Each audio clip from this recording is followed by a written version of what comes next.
a merry little Christmas. Make the Yuletide gay. From now on, our troubles will be miles away.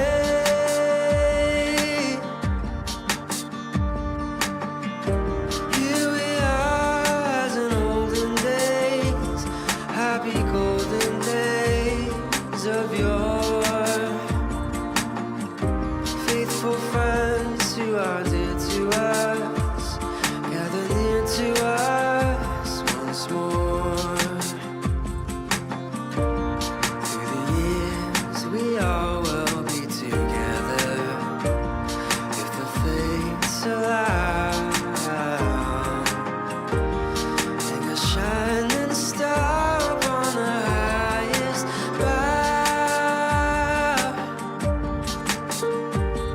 and have yourself a merry little Christmas now.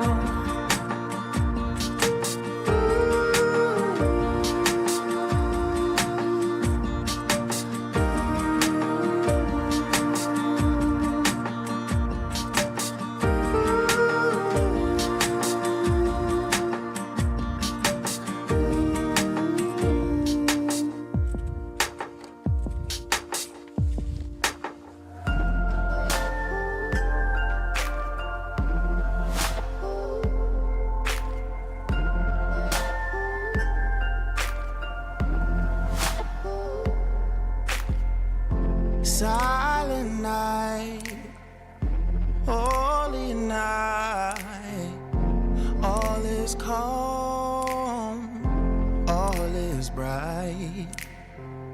Silent night, holy night, son of Hey, God. Orion Online, Merry Christmas. We're so thrilled that you've invited us into your lives and your home or your car or through your phone or your computer or whatever you've done to invite us in Bathroom, today. maybe you're watching in the Where do you bathroom. watch when you watch online? I mean, it depends. If I'm on my phone, I end up in the bathroom inevitably. I mean, it happens, right? But this is like the best way to invite us into your home if that's Yeah. where you invited us, because we're in your house this morning and we can't see all the unfolded baskets of laundry in your living room. The kids running around crazy doing cartwheels off the couches. Like, we're cool with that. We're good. We're totally We're cool good. with that. We're So, good. We're hey, good. one of the things we're doing this morning is a candle lighting by the end of the service, and we definitely want you to be a part of that. So make sure at some point in the next couple minutes, run around the house, grab a candle A of any smoke kind. candle, a Woodwick, a Yankee candle. I hate the Woodwick candles. Dude, They're a disappointment. I expected so much more don't crackle even talk and to me right pop. now. Woodwick for life. Woodwick There's no only. crackle pop. Yeah, whatever. Whatever. Mandals. by the Mandals. way. They're We can agree on that. For dudes, it's If you- a mandal. if you have a mandal, grab no one of candles, those. mandals. So grab a candle. It will be. They probably think it's going to be the whole service now. It's such a deal out of it. Grab a candle. It's going to be an important part, and I think just a beautiful part of the whole service this morning. It is. What we're going to be doing today is looking at the story in Mark 8 of a moment when Jesus healed a man who couldn't see, and it's going to be an incredible story. But it may not be the story you would expect on Christmas. But here's why we're doing it: is because we want to make sure that we don't overlook the power of what Christmas accomplished for all of us. Yeah. And it wasn't just a baby in a manger. It was to give all of us the ability to see far beyond just what our eyes can do. So we even have a point in the service where we're going to hear a story from a couple of guys who've grown up their whole life without the ability to see what It's God has powerful. done in their life and Yeah. how they've navigated a world without vision. And it's going to be a really cool moment. Really so cool what time. else are we doing today? Yeah, dude? we're going to sing some Christmas songs. We're going to worship together. And so we're really, really excited that you're here. But we also want you to take this opportunity to invite the people in your digital world wherever you're All around connected. you. Get 'em. So get at us in the comments. If you're on YouTube, hit the subscribe button so you can see our future videos. If you're on Facebook, share this into your news feed. It's like inviting your whole Facebook community to join you in this service. And so we're excited that you're here, and I think you should be excited to share it with other people as well. And I mean, you know, the last couple years have just been really difficult in so many different ways. And then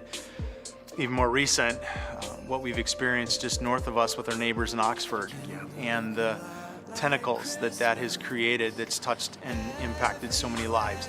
It's probably more important than ever, at least for me it feels like, that we're reminded of what we're promised in the book of John, that when Jesus entered into humanity, it wasn't just to come as a baby, it was to come as the bringer of light, a light that according to John overcomes darkness. because our world's been touched, and our specific world lately has been touched by a lot of darkness, that we need to be reminded that Jesus pushes back. Darkness doesn't win. Jesus wins. So we're thrilled that you're with us. We're excited for Christmas, and we're excited to have it together. So Merry Christmas. Absolutely, absolutely.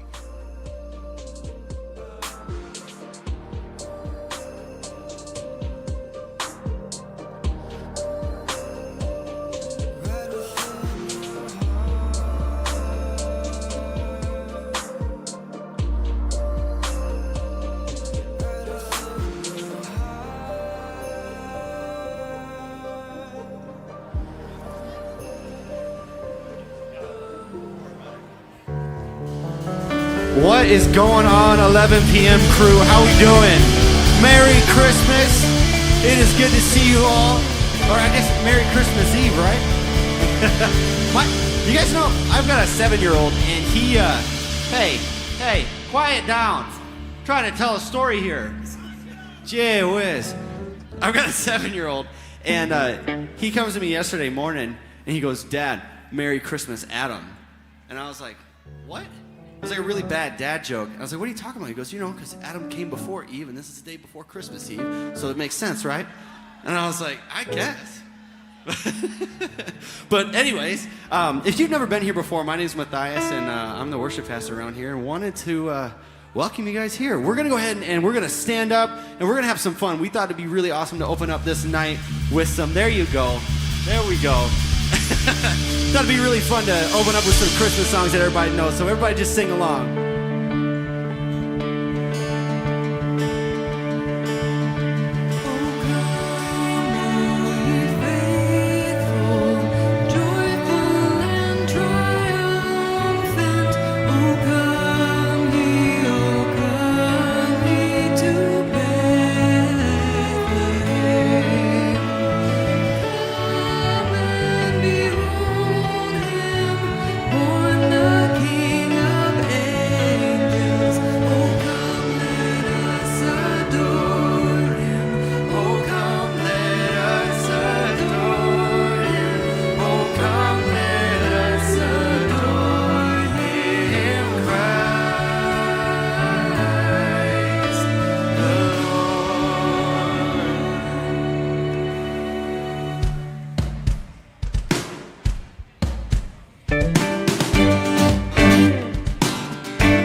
Look at Kim. They What? they wore their pajamas. I see that. I know. love Some that. of them wore their pajamas. You know. I Yours know. look good. I really like them. You look interesting. Interesting. And really Thank you. good. Are you ripping on my grandmother's sweater? Is that what's happening right now? This is my grandmother's sweater. wait. How many like this?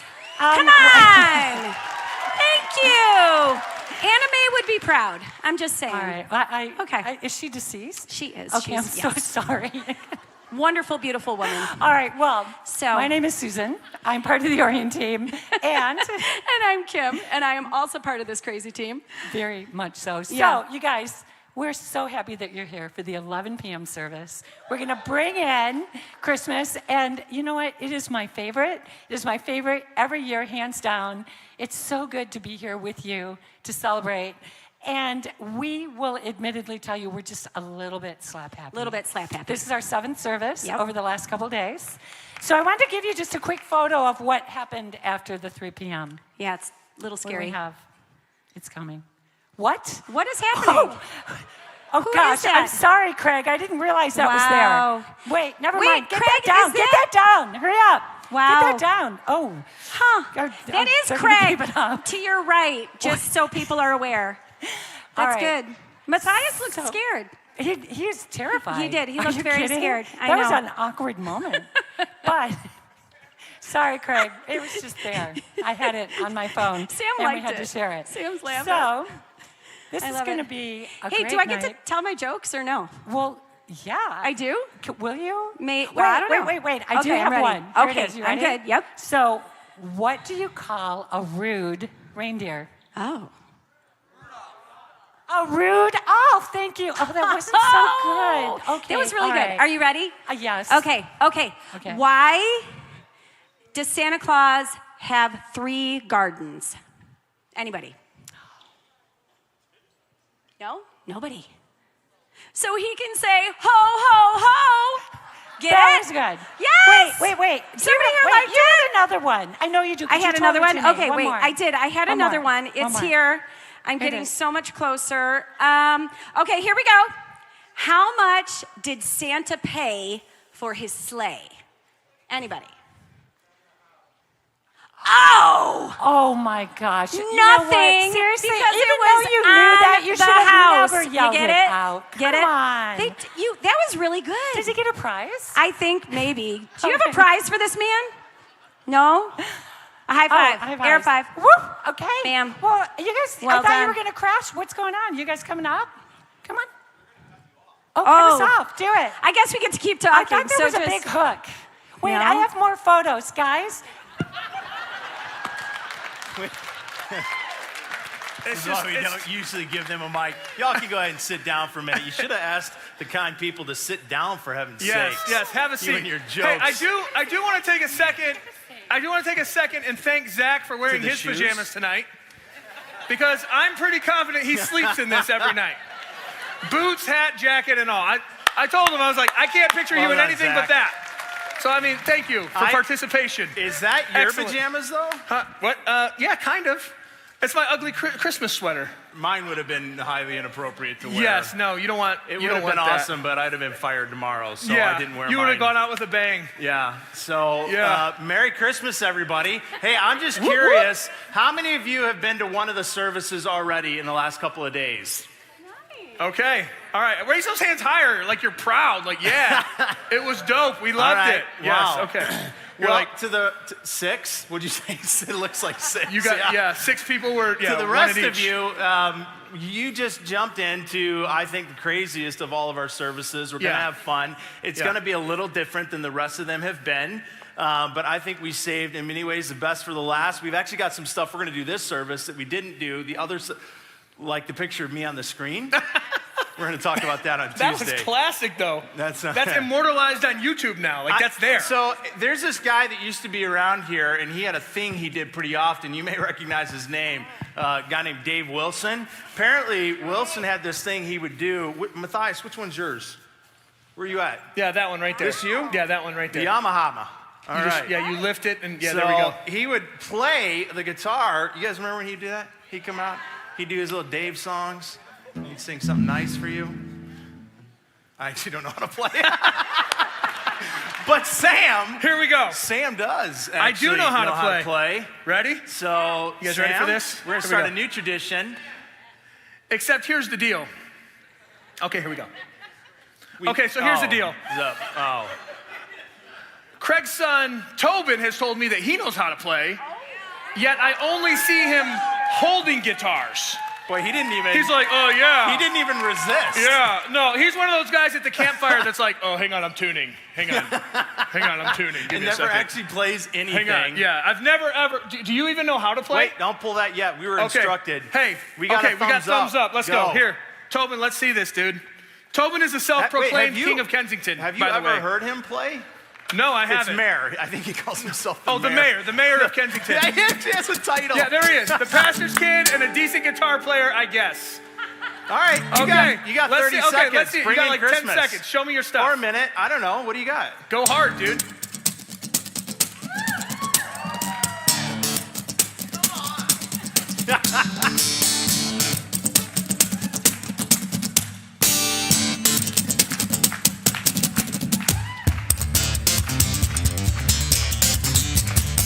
All right, he's not bad.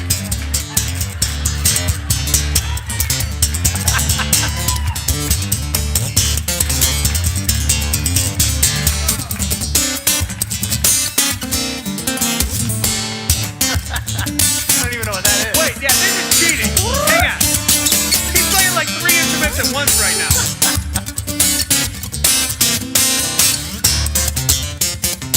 All right, so he clearly knows how to play. All right, I guess. get out of There you here. go.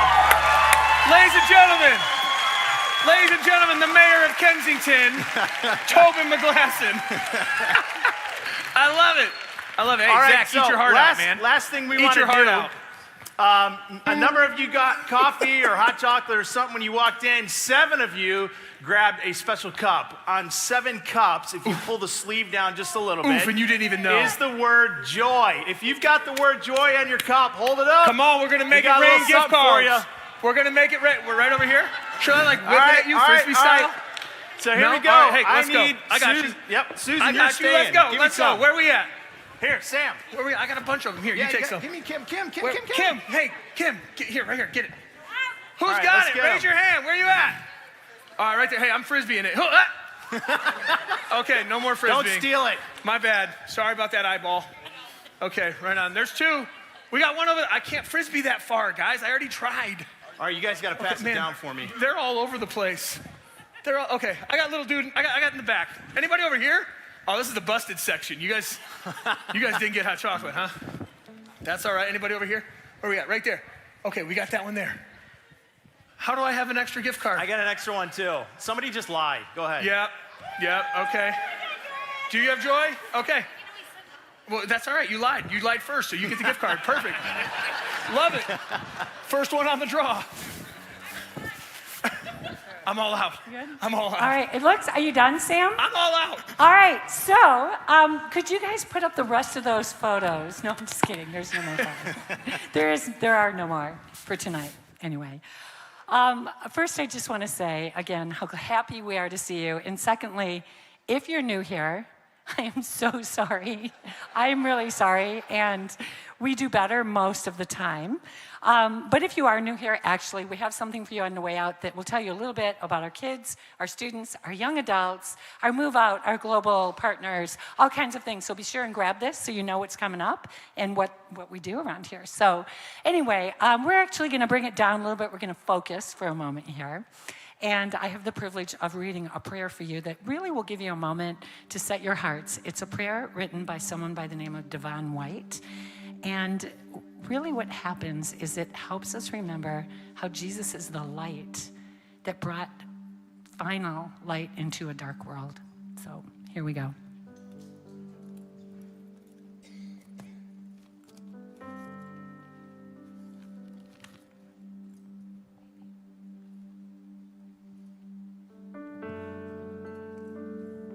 In the darkness of night, the light came. A child was born, a son given, Emmanuel, God is with us.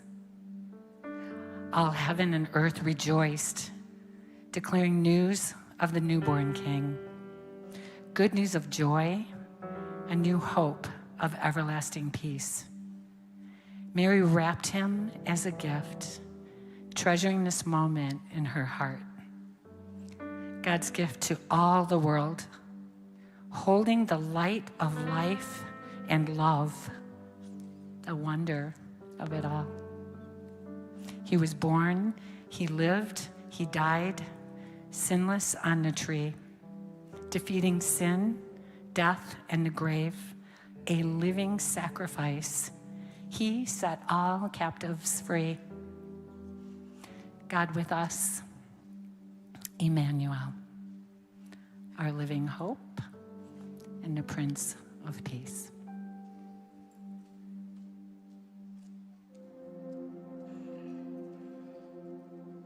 In the darkest weeks of winter, when the day barely seems to shake itself free from dropping off to sleep again, and the night stretches long and cold and deep,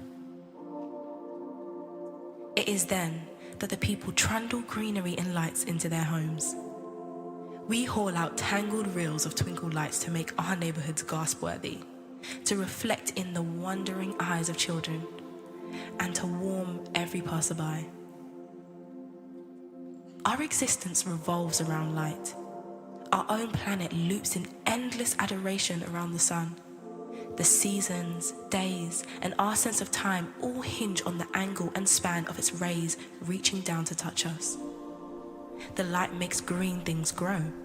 Crops, rainforests, delicate flowers bloom, grassy plains, spiring pines. The plants absorb the light, and it sustains them and feeds the world. Light reveals beauty. Without light, there would be no sunrise, no tree line, no fireflies, no view of our eyes.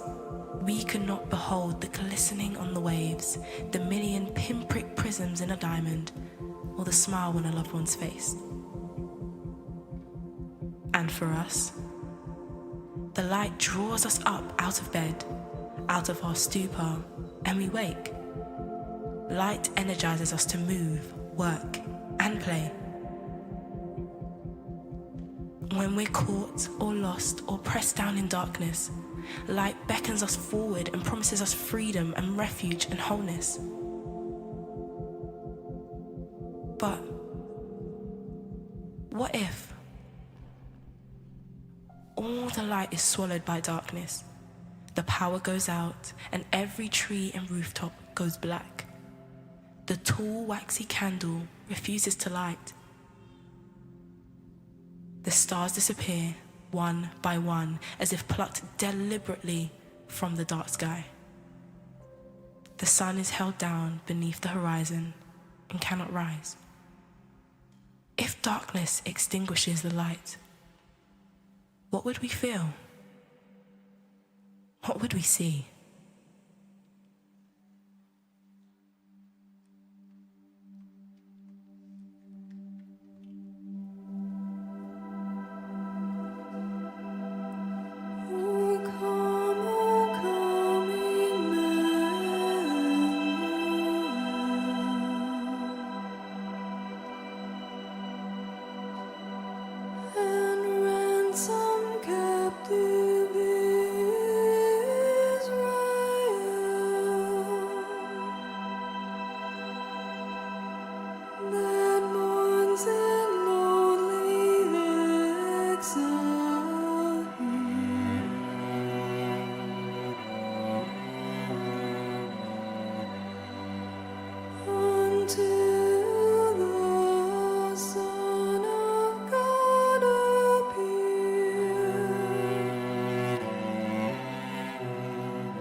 Rejoice, rejoice, Emmanuel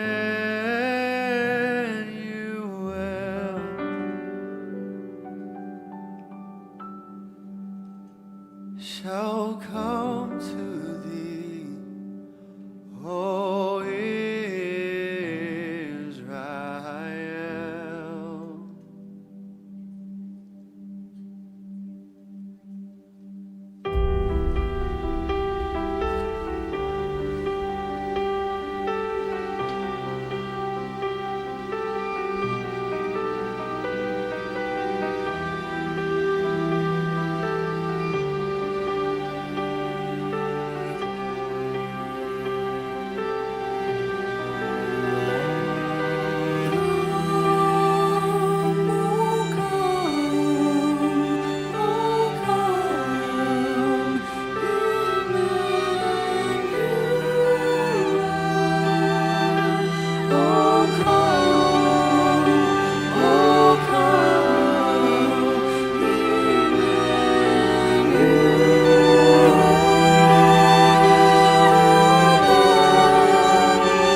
most of the history of the church, the 4 weeks of December have been intended to be much more than just a time to get all the presents for all the peoples, but a time to remember. And there's a number of things that I think this month has been set aside to remember in anticipation of Christmas. It's a time to remember that thousands and thousands of years ago, there were promises that were given to the prophets recorded in the scriptures that came directly from God, promises that one day everything in this world that was touched by darkness and all that darkness does would be vanquished. Promises that one day everything about creation would be restored back to the glory that it was intended. The weather, animals, the oceans, you and I. It's a time to also remember that 2,000 years ago, God began the first steps of fulfilling that promise. 2,000 years ago, went into a small town in a desert setting called Bethlehem. The Bible tells us that the God of creation somehow, in an incredible way that's impossible for our minds to fully understand, became his creation, stepped into human skin, and walked in the dirt with those who he had made. A promise that entrance into humanity was the beginning of what would fulfill the promise to restore humanity to all of its glory. But it's also a time that I think should take us back even farther than just 2,000 years ago, farther than even the thousands of years before that when the promise began, but all the way back to the beginning. In the Bible, in the book of Genesis, it's the first book, in the first chapter, in the first verses, it tells us that it goes this way. In the beginning, God created the heavens and the earth. And the earth was formless and empty, and darkness was over the surface of the deep. And the Spirit of God was hovering over the waters. In the opening words of the Bible, it's interesting that as it begins to describe God as the creator and what he starts to create among the creation is darkness. A darkness that literally shrouds everything.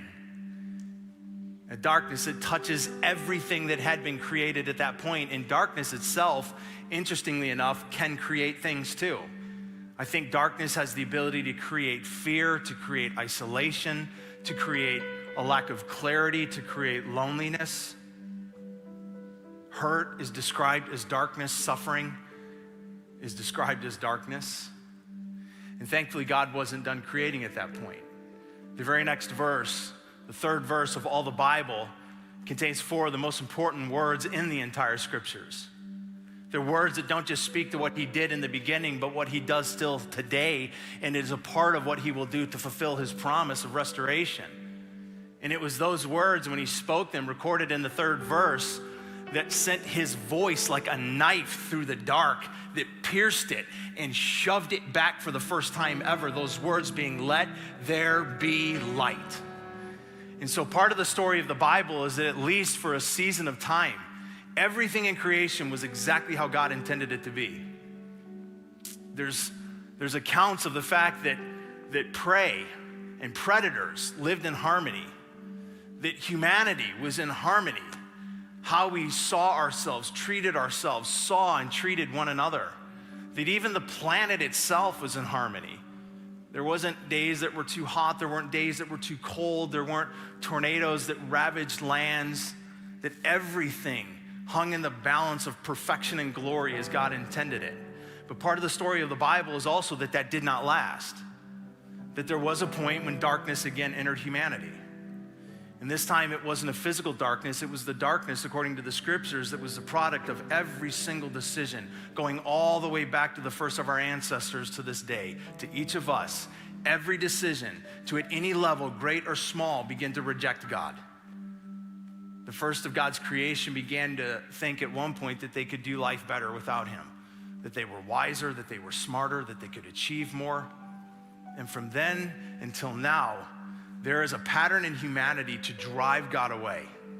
And even for those of us that have embraced him, there are still parts of our lives that we have a tendency to drive him out of and think, not this area, not this place.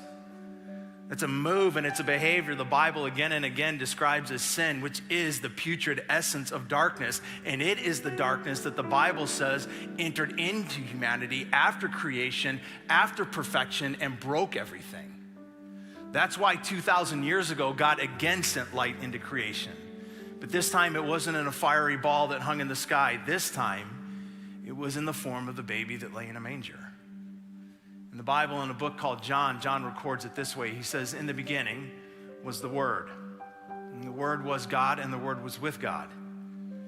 And the Word was God, and He was with God in the beginning, and through Him all things were made. Without Him nothing was made that has been made. And in Him was life. And the life was the light of all mankind. And the light shines in the darkness, and this is His promise. And the darkness has not cannot, not will not, has not overcome it. For some of you, if you have a background either in the church or even in your family, where lighting the Advent candles was a tradition, then you've probably already noticed we messed up. Maybe you've been taking account, you're like, you guys, you lit the wrong one first. You're supposed to light all the others, and then you go to the center one. But we did it intentionally. Now, for those of you that maybe you're not familiar with this, part of the tradition of the church, one of the longest running traditions of the church is Advent. It is the 4 weeks leading up to Christmas. It is the celebration of certain things that are the radiation of who Jesus is into our world. Faith, hope, love, joy, peace. And so there becomes this celebration of all of that being the extension of Jesus. And so we light these candles symbolic of that. And then in the culmination of it all, we light the center candle, which is called the light candle or the Christ candle. But we did it opposite today because as we celebrate Christmas, we want to be abundantly clear that what we believe is that the only reason that there is hope is because of the light of Christ. The only reason we can know the true light of peace is because of the light of Christ. Or the only reason we know the light of joy is the light of Christ, the light of love.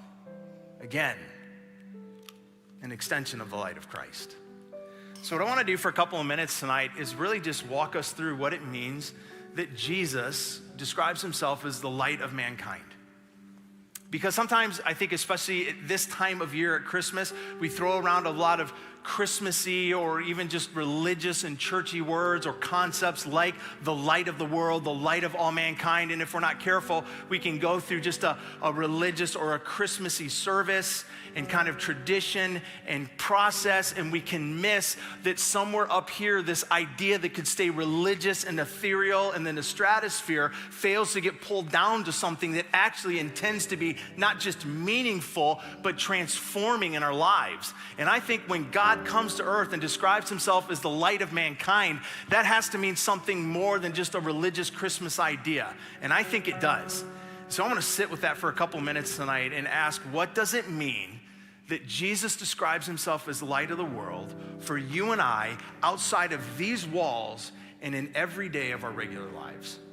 So I want to pray for a minute. I want to ask that the God who I believe is very present, who not just authored creation, but authored this book, would be the one who speaks to us, that he would make sense of it, and that wherever we're coming from, whether you're here convinced that there is a God or convinced that there isn't, or you're trying to figure it out, or you were at one point, but you've kind of given up, and now maybe you're wandering back, or you're here going, I'm all in. Wherever you're at, here's the beauty of God.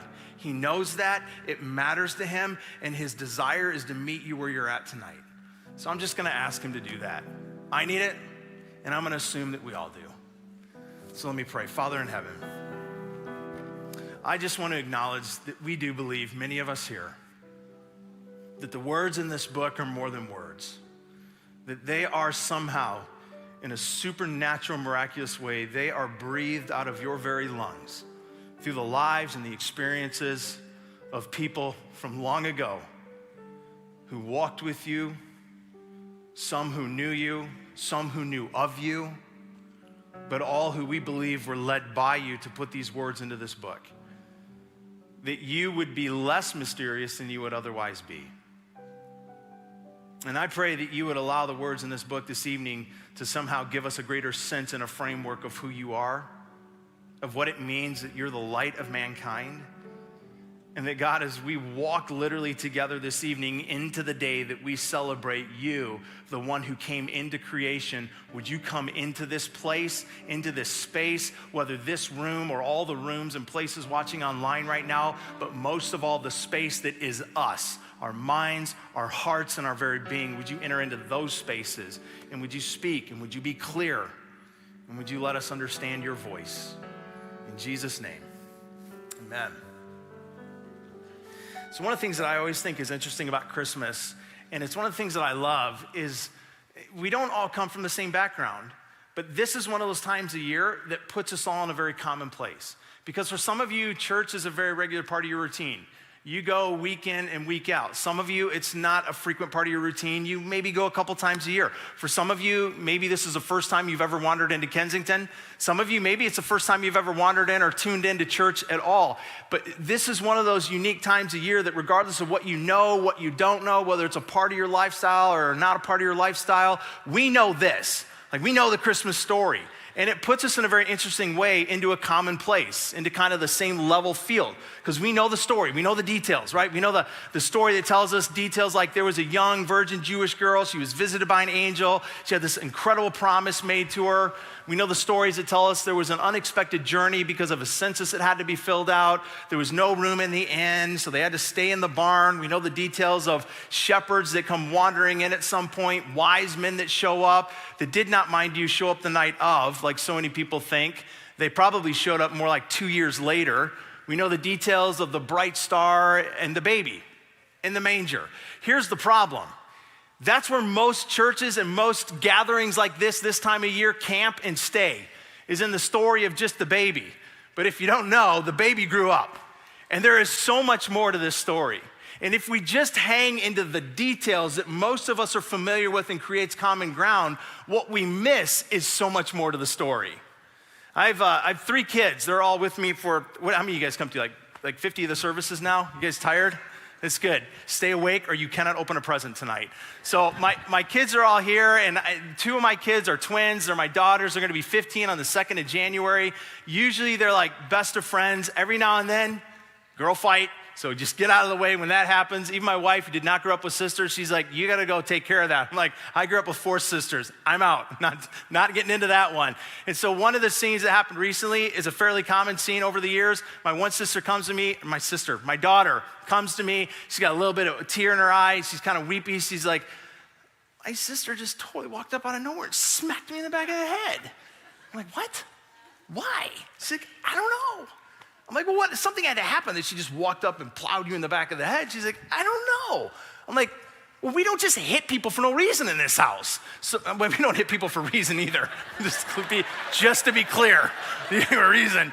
So I'm like, we're going to go find out what the heck just happened. So I grab her, we start to walk up, and she stops me right away, and she goes, well, I did kick her first. I was like, what? Of course you did. So I have learned, if you're a parent, I've learned what you've learned. In moments like this, help me out. There's always more to the what? Story. More to the story. And I think there's more to this story as well. And that's why we can't camp in just the baby Jesus in a manger. All the details we're familiar with, they matter. They're super important. The star, the shepherds, the wise men, the baby, the manger, it's all important. But it's just a chapter of a much bigger story. And so what I want to do is I want to take a minute and I want to move from a time when the baby became a man and show us what it is that Jesus came for. And in about 4 simple verses and one very brief, simple interaction that Jesus had as a man with another man, I think we get a picture of what it means that he says, I am the light of mankind. Because I'll tell you this, one of the things that light does, of all the things that it does, is it creates clarity. You take away light, you take away clarity. You introduce light, you see better. And I believe Jesus did not come to this earth to be immortalized as a baby in a manger, but as the bringer of light. So we're going to go to a place in the Bible called Mark 8. Mark is a part of 4 different books in the Bible that make up a collection called the Gospels, Matthew, Mark, Luke, and John. Together, they are the books that contain the teachings of Jesus, the examples, the stories. Hang on. So you're this telling is not me, how this is supposed to go. But listen, you're telling me that we're not going to hang out with Jesus as a baby? Correct. So we're not, when you pray, you don't pray to infant, 8 pounds, 6 ounce ounce baby Jesus. That's no. not. Theologian Ricky Bobby. Yeah, right. That's the line. Anyone else ascribe to that theology? The theology of the great theologian Ricky Bobby? Yes, no, we're going to move on from him. What about Cal Naughton, man? Like he lead singer at a Lynyrd Skynyrd concert, right? I like to picture baby Jesus in a tuxedo. Yeah, tuxedo t-shirt. Hey, it's 11, man. Let's do this together, yeah? Yeah. Can we do this together for a minute? I'm grabbing stools. Let's do it. We have the mic, so you really can't say no. Let's do it. We thought it would be fun. This is not how we've done this the rest of the services, but being the 11 o'clock and the last one, service number 7, we thought since he and I have been teaching, Sam and I together, Let's do it. taking different services, we thought we might tackle this one a little bit together over the next little bit of time. And we didn't practice or rehearse this, so. But hopefully Great. after 7 services, we know what we're saying. We know the story pretty well. All right, well, let's get to it. Here we go. I mean, you skipped Ricky Bobby, so I don't. I did. I was going to leave that one to you. You Okay. did well. I'm into it, yeah. Shake and bake. Shake and bake. All right. I love it. That wasn't even planned. I love it. That was perfect. Just happened. I'm just as impressed as you guys are. That was awesome. I don't know if they just left for the bathroom or the doors, but somebody Yeah, walked we're out. out of here. All right, verse 22 of chapter 8. Some men came to Bethsaida, and some people brought with them a blind man, and they begged Jesus to touch him. So I want to talk a little bit, and we're going to draw out a couple of verses. And one of the things that I think is so interesting right off the bat is that the story is going to circulate around a guy who has no vision. And I think that there are few things in life that could be described, maybe nothing like this. It could be described as the experience of true darkness, as being blind. So when I was a kid, I, probably like many of you, I was terrified to a certain degree of the dark. But even beyond terrified, I would say I hated it. Like, hated the dark. But it wasn't for like monsters under the bed. For me, my fear was in the fact that I grew up with a dad who was blind. When he was pretty early on, pretty young, few months old, actually, there was a medical issue that happened when he was first born in an incubator, ended up affecting his eyes. They ended up dying. A couple years later, they had to be physically removed. So literally grew up with a dad with no eyes. Great party trick, by the way, because he wears glass eyes. So your dad had this thing where he could like pop his eye out and it's just a chasm. Kids love it. My wife's dad, he can take his teeth out. My dad takes his eyes out. We're a freak show of a family. Christmas is amazing. That's incredible. It's really funny. But so blindness, like that just became part of my world. And so I remember as a kid trying to understand, like, how does somebody become blind? And even with my dad trying to explain that to me, there's only so much you have a capacity to understand when you're young. And so I remember at one point in my life thinking that what makes a person blind is if they stay in the dark too long or if they keep their eyes closed for too long. So this is why for me, nighttime, bedtime, I hated the dark. I hate it. So this is what I would do at night. I would literally lay on my back. I would look up at the ceiling and I would fight as long as I could to keep my eyes open until at some point they must have just caved in on me from the weight and the exhaustion. And then I'd wake up the next morning and just be thankful that I could still see. Wait, did you share a room with anybody? My brother Nick. Until Was he thoroughly creeped out, or was... I was in the top bunk, so Okay, I don't got think it. he ever Got did. it. But I've creeped my wife out with it a few times. Like, I still do this to this day. There are times, it just literally became such a habit over the years that I will lay in bed, still now, I'll look up, and every now and then my wife will sometimes roll over and she's like, what are you doing? Yeah, Like, I'm not in deep thought. I'm literally just trying to keep my eyes open. And it's like a weird habit I've got now. And then I fall asleep. But that was much of my life when I was young. And so at 6 years old, I ended up with a thing. Some of you guys have this with your kids, or you had this even for you when you were growing up. Anybody? You have like a thing that's part of the bedtime routine? Like your kids don't go to bed without the thing, whatever the thing, a blanket, an animal, or whatever. And if you don't have the thing, like you gotta flip the whole house upside down to find the thing. So this was my thing. I could not go to bed without this. I think starting around the age of 6, maybe a little bit older, I'd right in there. Every night I had to have this or I was terrified of the dark, and this is what gave me comfort. Dude, do the Somebody eyebrows. said awe. Do the 7 eyebrows. services, Do the nobody eyebrows. has said awe yet. Oh yeah. Come on, man. That's awesome. You know what this is, right? Anybody? Animo. Do you remember what he played? The drums. All right, nobody has been able to remember this. I'm kidding you not. 7 services, thousands of people. What was he famous for saying all the time? Well, that too, but there was something else. Well, I heard it. Woman! Yeah, right. Okay, stop. So, but that was Animal, and I needed him every night to go to sleep. This thing, by the way, this used to be white and like really smooth. Now it's kind of sticky, and it's clearly not white. I used to call this part of him my softie. But I would sleep, it's weird, but I had to have Animal when I went to bed every night because this is what gave me a sense of comfort. This is literally what I felt like would protect me in the middle of the night. I could not sleep without this in the middle of the night. And I know you've had some issues too with vision and sight being a part of your family. So it was interesting for me. My sister is blind in her left eye, and it's been like that since birth. And so as a kid, it was always like, man, I wonder what that's like. I knew that we couldn't play catch very well because her depth perception was off, you know? chuckled. But I mean, we had a lot of fun with it. She was my little sister, so like, hey, catch! You know, and she can't. I was a cruel older brother. But no, she was blind in her left eye, and so I would consistently try to, see what that was like, especially as a young kid. So I would wake up in the morning, I'm like, okay, I'm gonna close one of my eyes, and I'm gonna leave it shut for as long as I possibly can. And I'd walk around, and I mean, it didn't last long, because I was like, okay, it's just like normal. I don't know, it was weird. But that was kind of but I didn't have anything at night that I held on to that was as scary as that. That's for thankfully, absolute certain. I mean, I grew out of it. Yeah. But here's what we don't grow out of. No, hang on, but real quick though, what did you call that?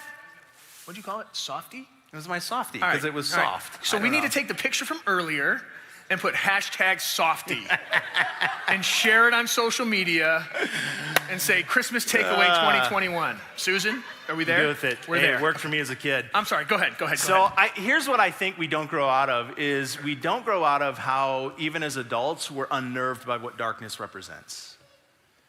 Because I think darkness represents all kinds of things that even when you're not fighting to fall asleep as a 5-year-old or an 8-year-old, we don't want to have to deal with. I think darkness represents, even now in our lives, it represents loneliness. It represents isolation. It represents fear. It represents insecurity. Yeah. I think it represents suffering and pain. And in many ways, our world in the last couple of years, this is an interesting Christmas, right? I mean, Yeah. who of us have ever lived through the last couple of years like we have? No, it's been insane. Where we've seen, COVID travel around the entire globe. There are people, there are moms that we know right here in this church who will not be celebrating Christmas with their husband this year. Yeah. Their kids are going to have to figure out what life looks like now without dad. We obviously just lived through the horror of what happened in Oxford. I don't think any of us, at least not most of us, have lived through that kind of darkness up close like that. Yeah. If the scriptures are true, and darkness is also to blame and to explain for the breaking of the planet, then even when we see things like what happened in Kentucky and all the tornadoes and the lives lost as a result of that, that is the extension of darkness. And for some of you, and I know just talking to some of you, and I know just even my own story in the last couple of years, some of you have been fighting the biggest battle of your life this last year. Something you didn't anticipate, something you didn't ask for, something you didn't deserve, maybe in your job, or your marriage, or your health, or even just your own peace of mind in the outlook of the future. Like, that's darkness. And whether or not you're a little kid in bed trying to fight to keep your eyes open, or you're 45, 55, or 65 years old, and you're facing the things that our world has, darkness feels the same. And so what we tend to do is we also start reaching for stuff. Like in life, we just start trying to grab stuff that's going to give us comfort. We start trying to take a hold of something that's going to give us a sense of either love or joy or hope or peace or a sense of identity, a sense of self-worth. And we just grab for all kinds of stuff in life that truthfully, I think many times in the end of the day, all we're grabbing for is an animal that does no more to defeat the darkness than this thing did when I was a kid. As a matter of fact, what it often does is create a false sense of reality and security. But we think that that's what's going to drive back darkness for us. And I think of this guy in this story, and that's a guy who's been living in some darkness. Physical darkness that you have to believe leads to a certain emotional darkness, right? Because his physical blindness means that for him, in many ways, relationships didn't work the same way that they did for other people. Life didn't work the same way that it did for other people. Jobs and work didn't work the same way for other people. And so that's why he's in this town. That's why he's got his friends bringing him to this town called Bethsaida, where there's the rumor that this guy Jesus is at. Rumors of a man who there are rumors of that he has done things that nobody else has ever been able to do. And so in a very real way, he's reaching. That's what he's there for. He's reaching out going, I don't know if this is going to work, but I'm going to do everything I can to take hold of this guy. I'm going to see if maybe he can do something that no one else has been able to do. That's what we do. I mean, that's what many of us, that's what drove us to even church or drove us to God. Some of you, for the first time, maybe you're just starting that journey, or maybe some of you remember way back when you made that decision. Oftentimes, when we start to turn towards church, or we start to turn towards Jesus, or give the God thing a try, it's on the other side of something that we need him to fix, or it's in the middle of something we need him to deal with. some sense of darkness. We need him to drive back. And you kind of come into those places with, in one hand, a bit of doubt and skepticism and questions and maybe even frustration with God. But then in the other hand, you muster up a little bit of faith or a little bit of confidence, enough to kind of put your toe in the water, and you reach for him. And that's what this guy's doing here in that spot, is he's reaching. So next verse is where Jesus begins to essentially reach back. It says in verse 23, and Jesus took the blind man by the hand, and he led him outside of the village. Now, this is one of those stories that I've read a lot over the years, and it was only a couple years ago that detail actually stood out to me. We've been talking a lot about this. As a matter of fact, I think it's a center point to this whole story. So picture this. You've got this guy who shows up. He's hopeful that maybe this Jesus can do something about the blindness that he has, that he'll be the answer to the problem, to the darknesses in his own life. He shows up, he's there, he's hopeful. Now, part of the rumors of what Jesus has been able to do contain miracles that have just recently happened, some of which haven't even happened in the same vicinity of the person that experienced them. Like there's a woman in the chapter just before we read who her daughter was sick, and Jesus literally healed her without even being present. So we know, and the rumors are that he can do things just with the power of his words without even being in the same place. So you got to imagine there's a bit of hopefulness that when this guy reaches, he's going to experience something immediate, something miraculous, something without anything other than just the command of this guy being able to do what he's been rumored to do already. And instead, Jesus grabs his hand, and they just go on a walk. And it doesn't say that he holds his hand. It says that he takes his hand and he leads him, which means that at some point that journey had to end. So you got to be wondering what this guy's thinking along the way. Man. Right? Because there's a point where he's got to be thinking, I came here for a miracle, not a date. Like I don't get the whole hand-holding moment.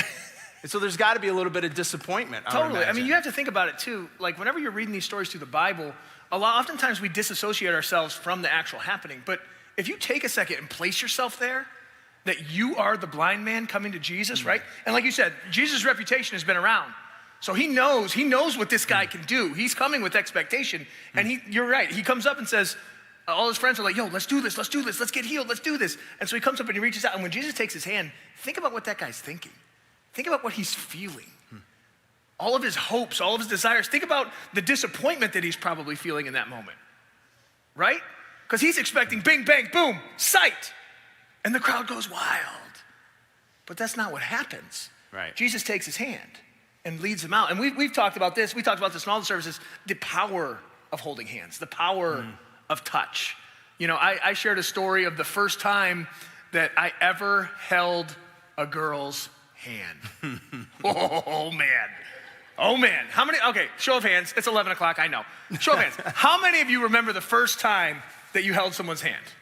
Let me see. Just show of hands. So 6 of you. Awesome. Okay. I didn't tell this story. Do you know the first time I ever held a girl's hand? No. She dumped me. I'm not even joking. Were your On hands the spot. sweaty or what? No. I actually came up to her. We were dating for a couple of weeks. Yeah. She was a neighbor down the street. Sorry, it was nothing like my amazing wife. Right. But I came up to her and I said, "Can I hold your hand?" And so she told my sister that I clearly wasn't bold enough to just grab her hand, so I wasn't worth dating, and she dumped me. She was like, you got no game. That was literally my first hand holding experience. You're out. Okay, so my first time ever holding someone's hand, I was at the movies. I was at the movie Titanic, okay? Yeah, hey, no judgment, all right? I was in like middle school, all right? And so I'm sitting there, and she's sitting next to me. I'm like, all right, here we go. This is it. This is my moment. I put my hand right on the armrest. That's move number 1, right? And then I see her put her hand on the armrest. I'm like, okay, that's progress. And so then I begin to slide my pinky as far as I possibly... Anyone? Move. It's the move. And I mean, I'm ripping all the tendons all the way up my arm. I'm stretching my pinky so far at this moment. And finally, our pinkies touch. I mean, tingles through my whole... I just got tingles in my knees thinking about it. I'm not even kidding you right now. Maybe it's just late. Maybe my legs are going numb from the stool. I don't know. But like, then we just slowly come over and cross hands. And by the end of the movie, I'm like, am I in heaven? Have I died? Is it, Lord, is that you? I mean, it's a power of, the power of touch is so... I remember holding my dad's hand as a kid, and it was one finger, and my whole hand was around it. You guys remember that? And you're walking around, and you're like, all right, you feel so safe, so secure. Yeah. I remember holding my mom's hand for the last time before she passed away. I'll never forget that. I'll never forget the power of that touch. You know what I mean? And that's what this guy's experiencing. Well, I mean, even with my kids. So my oldest is 18. Obviously, you saw him up here a minute ago, and my girls are about to be 15. And I mean, one of my favorite things to do to this day is still hold their hands. Yeah. Problem with my girls is they're, almost 15. They're independent. They're strong-willed. They don't need their dad anymore. Dad, get out of here. Yeah. So this happened just recently. I went to grab Jocelyn's hand, and she goes, "Why do I need to hold your hand?"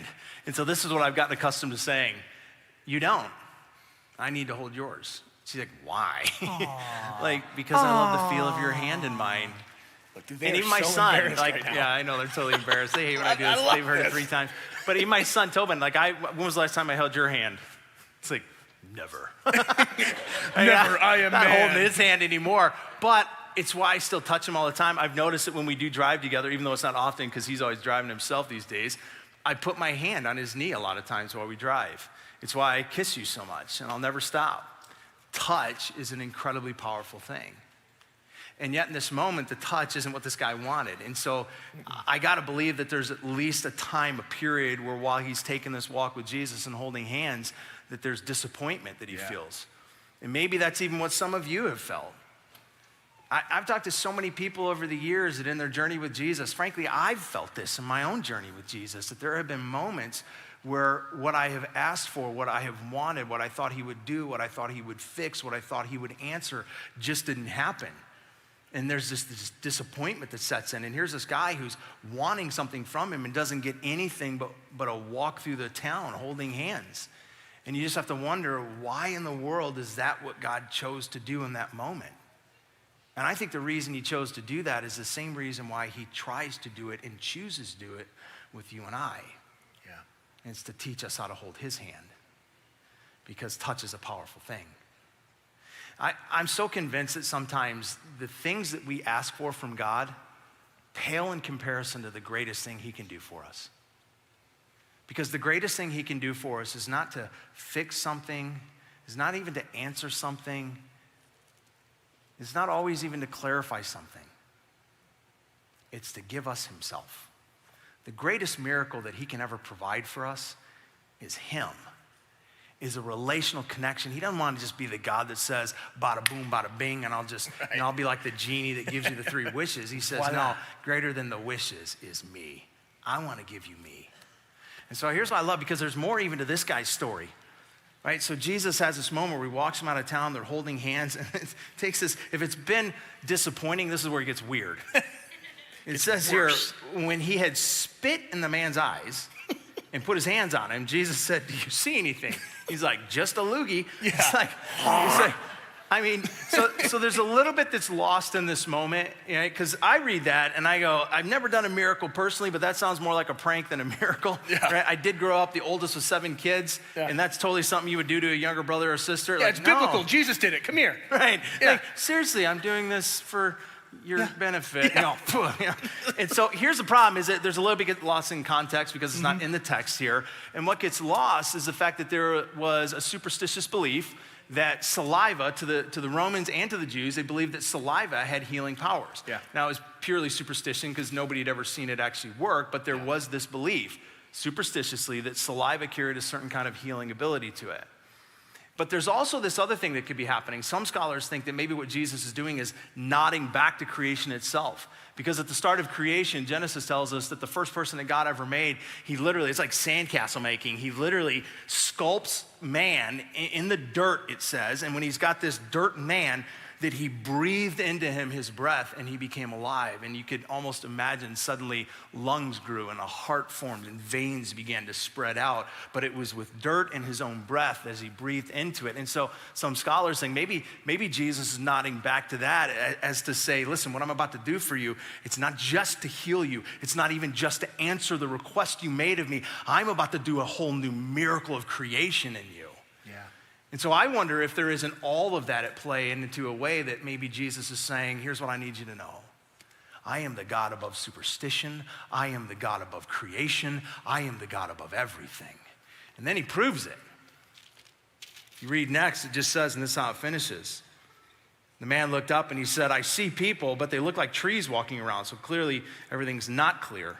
Verse 25, once more, Jesus put his hands on the man's eyes, and then his eyes were opened, and his sight was restored, and he saw everything clearly. I really do believe that part of what Jesus attempts to do for all of us, this is God's desire. If it's true that we are his creation, and that this is true what we read in here about how he longs to relate to us, then what I believe he's attempting to do from the minute we draw breath into our lungs is take hold of our hands and lead us through life as well. And eventually give us the ability to see. And I don't know how he'll do that with you if you reach back and take hold of his hand. I do know that there will be times that it feels disappointing. Oh, yeah. There'll be times that it feels maybe even weird. Oh, yeah. I've had plenty of questions. I know you have too. This last year, Dude. a lot of questions that people have brought to us because of what we do. And being a pastor, why did God allow and why did God let? I don't know. I've got many of those questions myself. There are things I have watched God do or watched happen under his reign that have also been disappointing for me, have been frustrating, have been confusing, but this is what I know. And I've experienced this too. The longer you walk with him and hold his hand, things will begin to become clear in the light of Jesus Christ. Yeah. And you will see with a set of eyes that has nothing to do with the physical ones in your head. Yeah. You will begin to see with clarity who you are, who he is, what life is about, who life is about, why he made you, and that he made you.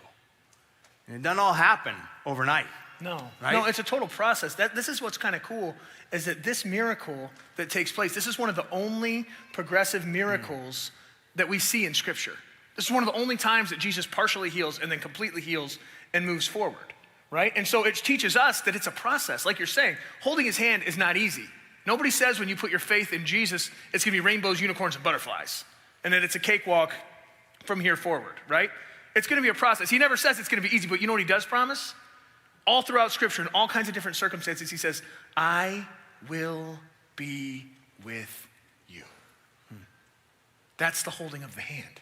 That's him being in relationship with us, moving forward in the journey. And the greatest thing I've come to learn about walking with Jesus is that a hand-in-hand walk with him relationally throughout your life, I don't think is intended to fix something in an instant, but it is intended to fix everything eventually. Absolutely. All right, so Susan just let me know that we're rolling into Christmas right now. Oh my gosh. Yeah, it's midnight, dude. It's midnight we right missed now. We missed a 10, 9, 8, 7, 6. Let's do it real quick. Okay, right now. And then we Go. got a video to show. Okay, yeah, you go. All right. You start we're at gonna 10. do this. We'll do every other one. Every other one. Make up, that's weird. I'm not doing Okay, that. fine. We're gonna just do it Fine. together all We'll at do it once. together. All right. Fine. All right, you guys ready? This like is kind every of other down one. into Christmas. You're like, that's a New Year's thing. Yeah, we can make it whatever we Who want. cares? Let's It's just Christmas. do it Let's right go. now. 10. Don't look at your clocks. We already know it's 12:01. We see it. Stop. All right, here we go. Ready? 10, 9, 8, 7, 6, 5, 4, 3, 2, 12:01. Merry Christmas! Woo!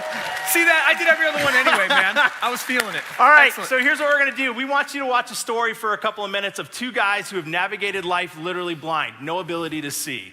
And the power of their story is that in not seeing, but meeting Jesus, they've learned how to see. It's a story that's pretty personal to me because one of them is my dad, and the other one is his lifelong friend who in many ways is like my older brother. His name is Tony.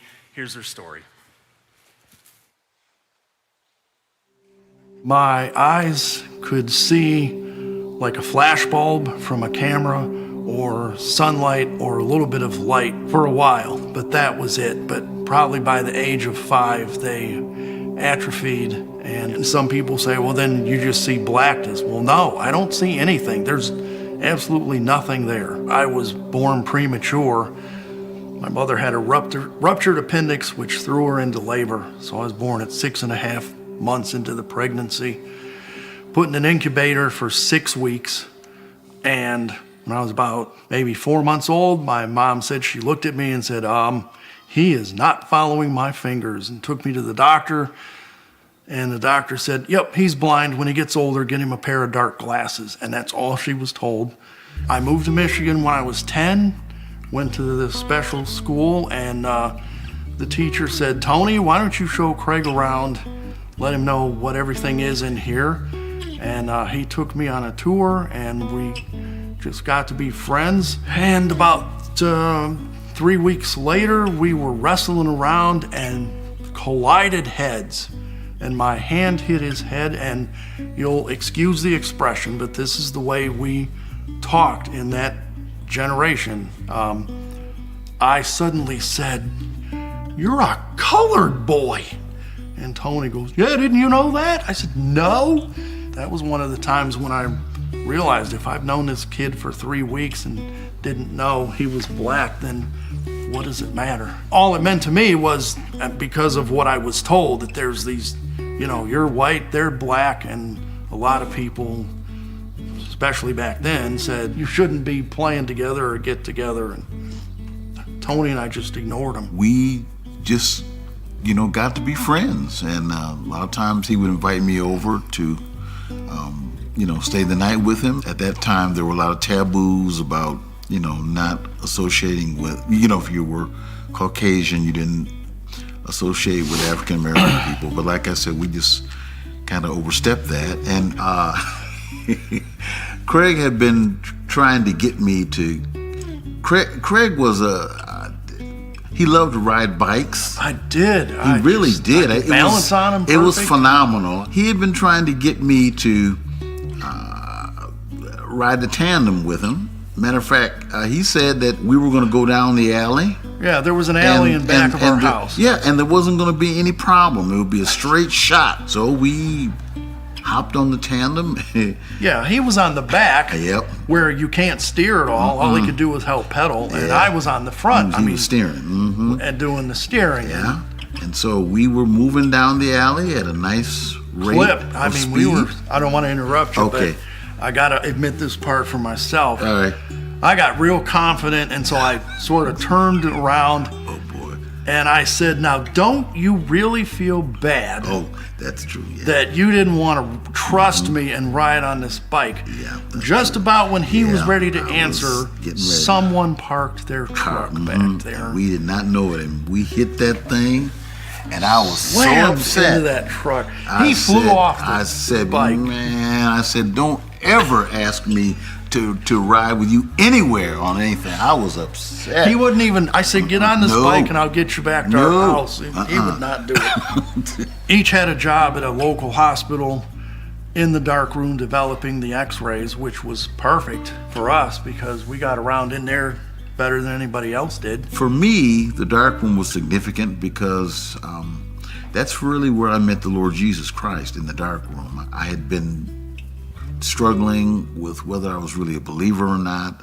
There were other people that had been struggling with it, and I really gave my life to Christ in the dark room, and I can just remember that. It was just slow, and I just really came to grips with my own personal sin, and I really came to grips with who Jesus was. Craig was the one that really challenged me about salvation.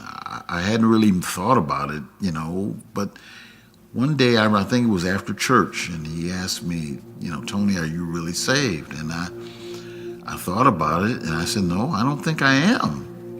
And so the Lord really used him in a mighty way to really get me to thinking about spiritual things. Well, honestly, I know some people say that you should know the exact time, date, PM, AM, almost to the second when you became a believer. For me, it didn't work that way. It sort of was a process of enlightenment, you might say. And I remember the gospel was shared with me when I was about 13. And that night I got down on my knees and did what the guy had said, trusted Jesus Christ. But there was nobody in my family that was a believer. And so I got way off base, didn't have any guidance. And yet, I am convinced that the Lord was back there working. Literally, the spiritual light was turned on. The best way I describe it, it was like spiritually I was in darkness or without nothing, dead in my trespasses and sins. And suddenly everything about Jesus made sense. It's been a growing process spiritually ever since. Maybe taking some steps back, but then always moving forward. Before I was saved, I was very self-centered. Everything revolved around me and my world. And after Christ came in, he began to really take my focus off of me and really put it on him, change of how I understood life. It's also the grace that he just shows me personally on a daily basis. I mean, if I was in his position, I probably would have taken me out years ago, you know? And yet he still thinks I'm worth working through. And to me, that's just awesome that he uses me to do anything. I can't get over the magnitude of it sometimes. You know, I don't know why the Lord let me be blind, but I'll tell you this. If it comes down to me, and I often wondered, but having physical vision and letting it have caught me up so much in that I ignore the Lord, no thank you. It's much better to have him and not have the physical vision. And someday I'll have both anyway. I don't know how many times people have said, I bet you guys can't wait until you have your vision and can see Jesus. No, I can't wait to meet him. I can't wait to hear his voice. I can't wait to feel his arms around me. Yes. Feel the nail scars. And just know him. To me, that's more important than being able to see his face. Now, when I do see his face, sure, I'm sure there'll be some excitement there. But right now, I relate more to the person he is and meeting him personally. Yeah.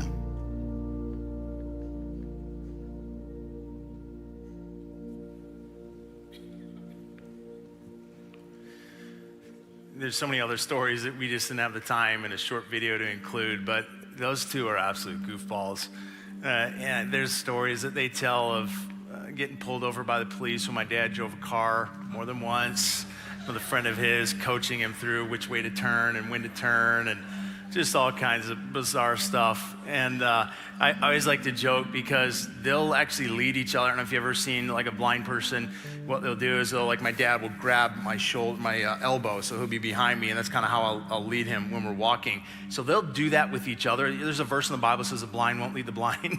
So I always joke, I'm like, you're disproving the Bible. It's like, it's the blind leading the blind. Like, they're amazing, they're incredible. But they've taught me so much honestly, about seeing. And that there is an ability to see with these, but there's an ability to see that has nothing to do with your eyes. There's an ability to see that goes far beyond your eyes. It's an ability to see that only comes with the clarity of the light of Jesus Christ. In a couple minutes, we're going to light candles, because we're going to do one of our favorite traditions here. And then we're going to light these and we're going to sing O Holy Night together. And I think when we light these, one of the things that's interesting is there's going to be one little girl. She's going to start at Naya. She's going to have the first candle. And then from her candle, it takes a minute, less, before it's literally spread throughout this entire room. One of the interesting things about Jesus, if he's really who he says he is, and he offers what he says he offers, then what he says he offers is his hand, is that he extends it. He extends it for relationship. He extends it for salvation. He extends it for sight. He extends it for clarity. He extends it for you to take hold of it and let him lead you through life. And if you take hold of it, it's as simple in many ways as you're going to do in a minute of receiving the light from someone else's candle. There's a guy in the Bible. Many of you probably know who he is. Maybe some of us don't. His name was Saul.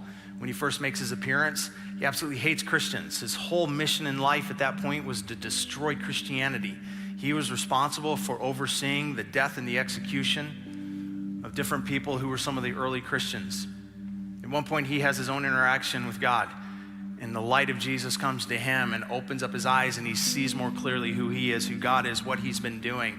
His whole life changes. He goes from Saul to Paul, plants a ton of churches, largest contributing author to the Bible.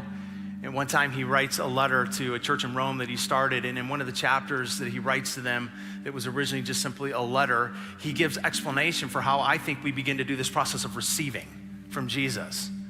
He says, if you can do this, if you can believe in your heart that Jesus was raised from the dead and confess with your mouth that he is Lord, and then he says, then you are saved. And that's not just some religious thing. That's not just like this, fire insurance idea that sometimes we get our minds. That's so much more beautiful. It's so much better. What it is in an instant, this supernatural reality takes place where God collides into your life and takes hold of your hand as you've reached out yours to him. And he begins to walk with you. And you don't necessarily in that moment feel something. Sometimes you do, some people do.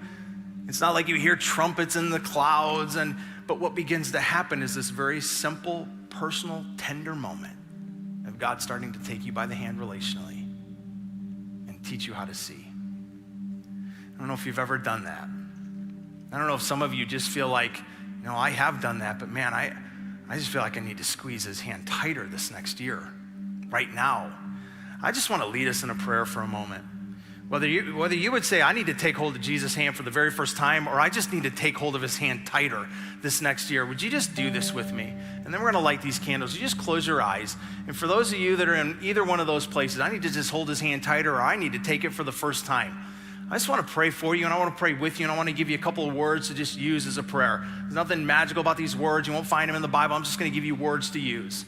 But do this. It's just in your own personal, private moment, in your seat. If you're going, I want to take his hand, if he's really reaching out for me, then just extend your hand right now as to say, God, if you're reaching, I'm going to reach back. So take my hand and pray this with me. Dear King Jesus, please take hold of my hand. I give you my heart. Please give me yours. Teach me to see and lead me. Amen. That's all you gotta say? Yeah, here's what I've learned. You're gonna say a whole lot more over time. But a relationship always begins in the simplest of words and places. He is the light of the world. His name is Jesus. Merry Christmas.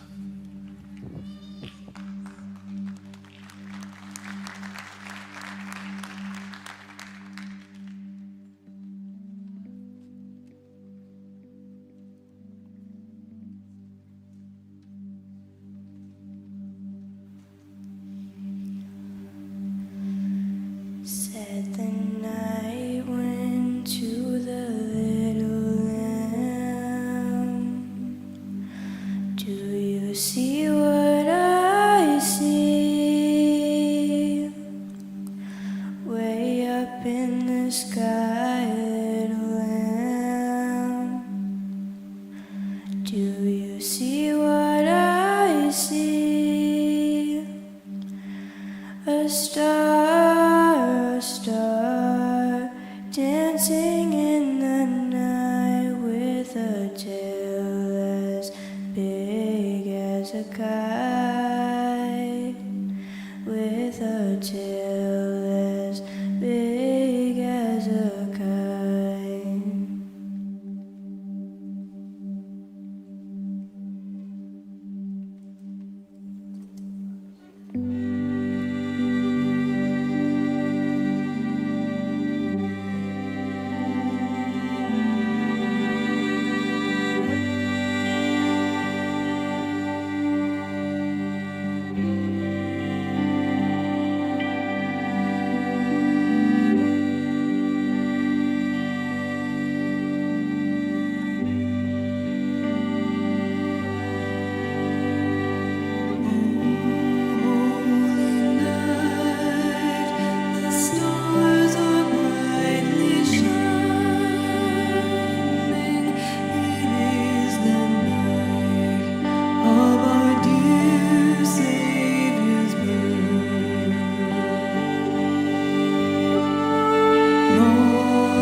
Oh, Lord.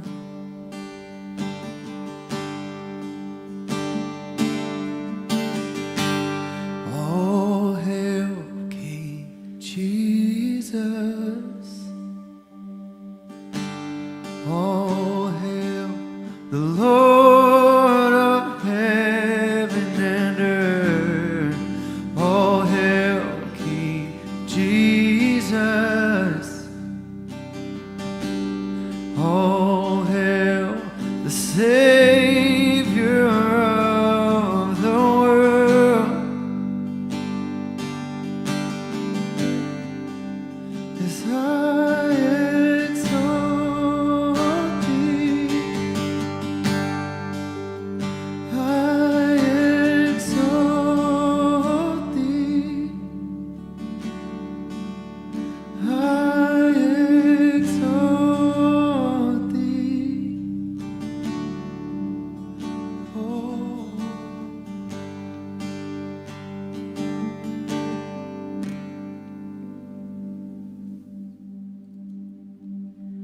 Silent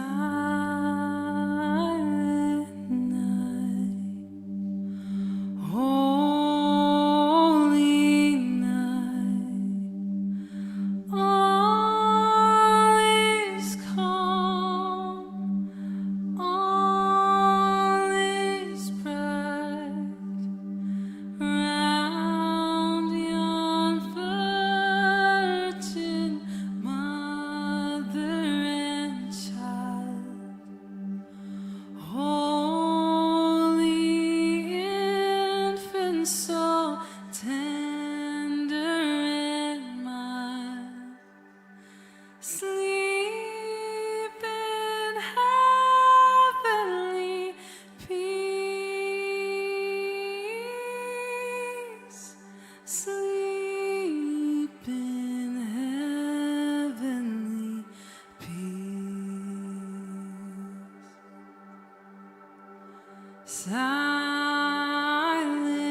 night, holy night, Son of God, love's pure light, radiant beams from thy holy face. With the dawn of redeeming grace, Jesus, Lord of thy birth,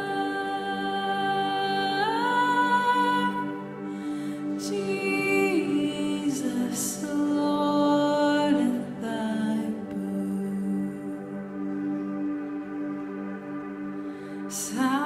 Silent night, holy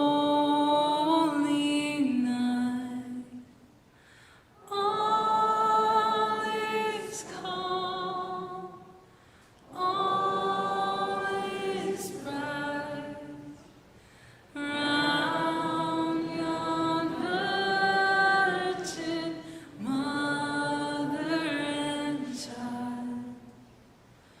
Holy infant, so tender and mild, sleep in heavenly peace. Sleep in heavenly peace. So one of the promises of the light of Jesus is that it never goes out. Darkness never overcomes it. But candles do eventually go out. So here's what I'd love us to do for a moment. Just raise them high, symbolic of how light pushes back darkness. And just take a look around and just love the moment. And then bring them down and put your hand in front of them, because you don't want to blow wax into somebody's hair in front of you, and blow them out. I love that the promise of Jesus is because of the light of Jesus that no matter what we face, no matter what darkness is around us or even against us, there is a very real joy to know. So last song of the evening, we're going to bring up the volume a little bit and celebrate the joy of Jesus with Joy to the World.